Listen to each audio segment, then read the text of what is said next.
নরসিংদীতে জুলাইয়ের ছাত্র জনতার গণ অভ্যুত্থানকে সংবিধানের স্বীকৃতি, জুলাই ঘোষণাপত্র সংশোধন ও জুলাই সনদ স্থায়ীকরণের দাবিতে বিক্ষোভ মিছিল ও মানববন্ধন অনুষ্ঠিত হয়েছে। রোববার দুপুরে নরসিংদী পৌর পার্কের জুলাই চত্বর থেকে শুরু হয়ে মিছিলটি প্রেস ক্লাবের সামনে এসে শেষ হয়।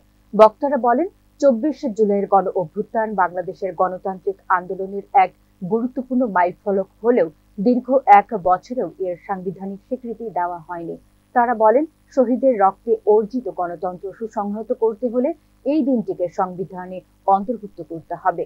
একই সঙ্গে জুলাই ঘোষণাপত্র সংশোধন ও জুলাই সনদ স্থায়ীভাবে প্রতিষ্ঠার জোর দাবি জানান বক্তারা। সংক্ষিপ্ত সমাবেশে বক্তব্য রাখেন শহীদ আশিকুল ইসলাম রাব্বির মা শামসুন নাহার, শহীদ তামিম হৃদয়ের বাবা তমিজ উদ্দিন ও আহত জুলাই যোদ্ধারা।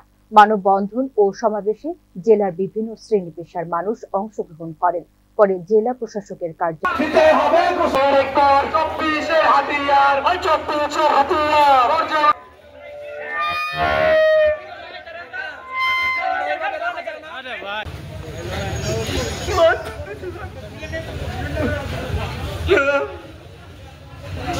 আপনারা শুনে রাখেন, এই জিন্দেগিতে এই দুনিয়াতে তাদের নিরাপত্তা নিশ্চিত করার দাবিতে আপনারা জানেন জুলাই আন্দোলনের আজকে আবার ঝরবে, আবার আমাদের ভাইয়েরা শহীদ হবে।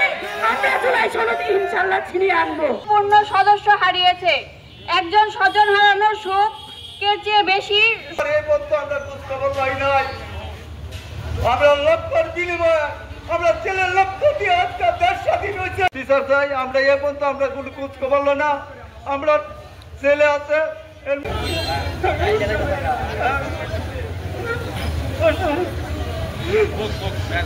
আমার বাবা